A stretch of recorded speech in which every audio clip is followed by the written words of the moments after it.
It is OTA season in the NFL. I believe a third of the teams have already started OTAs, one of those being the Detroit Lions.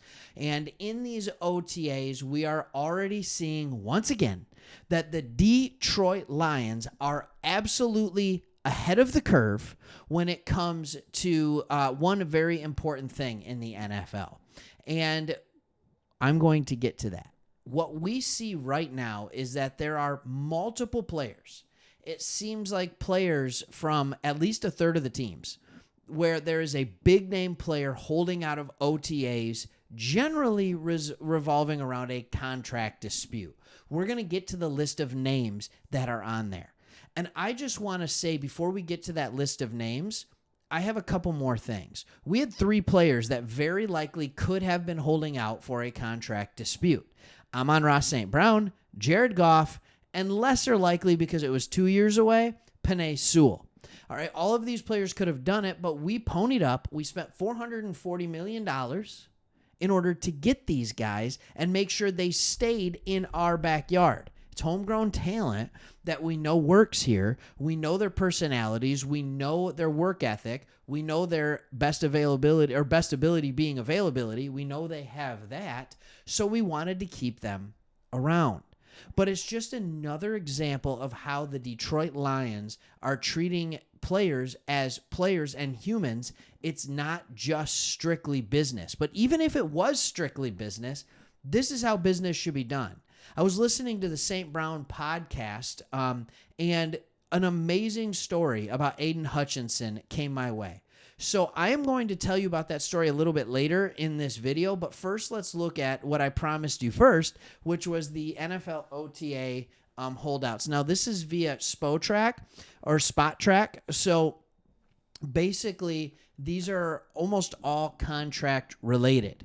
All right, so here's some of the players that are holding out. All right, Tua Tagovailoa. Now, they said that he was going to be at OTAs, but he was at a fundraiser for Nick Saban. He's still not there.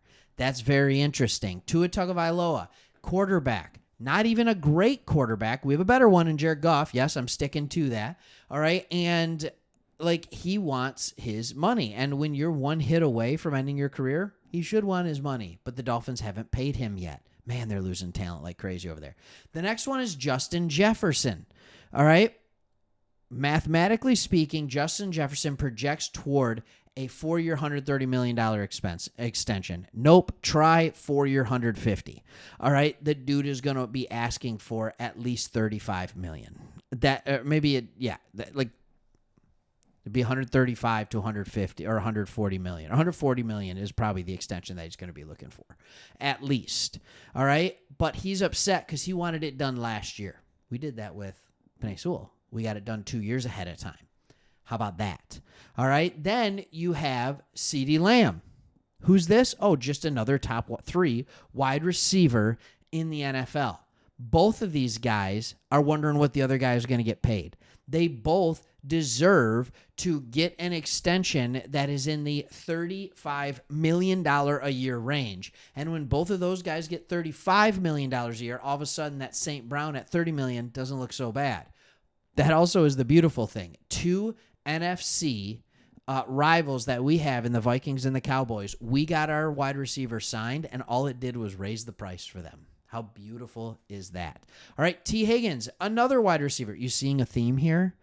All right, it is the major positions that are getting major money. T. Higgins is going to want that $30 million contract that St. Brown got. The Bengals aren't going to give it to him. Are they going to trade him? I don't know. Are they going to trade him to us? I don't know. Maybe we'll do another video on that. I don't think it makes sense with the contract, but there is absolutely a way you can make it work, and we can talk about that. Cortland Sutton, don't know what he's doing there. And that's what it says here. This is out of left field. The team around him was encountering significantly, mostly cost-cutting changes. It's likely a pay or trade request from Sutton in his camp, but can the Broncos find a viable trade partner at his stage? He projects toward a 3-year, $56 million extension. He's 2 years away. What does he want? He's 28 years old. He's not good enough to prove to pay him. He just knows he had a touchdown-heavy year last year, and he wants to capitalize on the best year of his career. Darius Slayton, All right, this one makes a little bit of sense. You're not that great, but when you see Gabe Davis get 3 years, $39 million, all of a sudden you're like, all right, maybe I want that. Brandon Ayuk, this makes sense. All right, another guy who should be getting north of $30 million a year, Tristan Wirfs. He's going to be asking for what Penei Sewell made. Then finally, you have a kicker and a defensive lineman. So here's the thing that is absolutely crazy about this. Top 10 players that are holding out are all at a position that we signed a player to a major contract. The most likely holdouts are those who are going to get even more money. Not always, but when you have big name players at big name positions, you need to find a way to hold on to them. We have found a way to hold on to them. Now, I told you I had a story that I thought was kind of cool, and it was about Aiden Hutchinson. And he was on, like I said, the St. Brown podcast with Equiminius and Amon Ra. And they were talking to him. Equiminius asked him, he's like, how did you feel about going to Detroit? Like, you know, the team wasn't good when you got drafted. And of course, Hutch was like, what are you talking about? I loved it. And then he goes on to say, you got to remember, I was expecting to go to Jacksonville for 3 months. And then all of a sudden, a week before the draft, his agent calls him. And his agent says, hey, you're going to Detroit. And he was like, what? That's awesome. I'm going to Detroit. But it's the reason Jacksonville didn't want him that is just remarkable to me.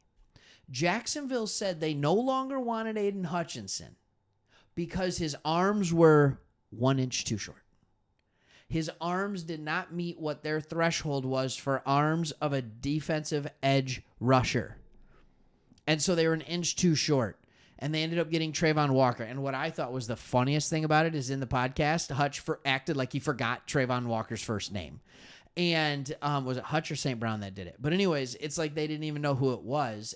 Very clearly trolling the fact that the Jags picked a guy that isn't even important enough for us to know his name. Meanwhile, the Detroit Lions had the runner-up and rookie of the year and arguably had the best second-year season of anybody in the league this year of his draft class. So the Jacksonville Jaguars are stuck on 1 inch on the arms, while the Detroit Lions are like, no, does he love football? Does he have the character that fits in our locker room? Does he have the motor and the work ethic to be successful? Because we've seen the success on the field. The question is where did that success come from?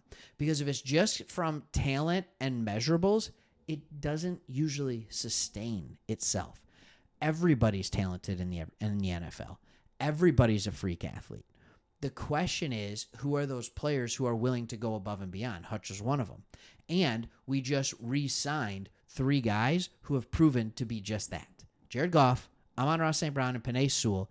They've proven to go above and beyond. So we've said, hey, we are going to take care of our own, so we're not going to have a bunch of people holding out in OTAs. Now, will there be a time where the cap gets too tight and we might have something like this? Maybe. But right now, the Detroit Lions are firmly keeping themselves ahead of the NFL and trying to capitalize on this 2 to 3 year window that they are clearly going to have, trying to make a Super Bowl push, run, and victory. All right, thanks for watching. We want to be your go-to spot for Lions content all summer and beyond. Every day, even in the off season, you're getting Lions videos. We're not resting. All right, thanks for watching. See you on the next one.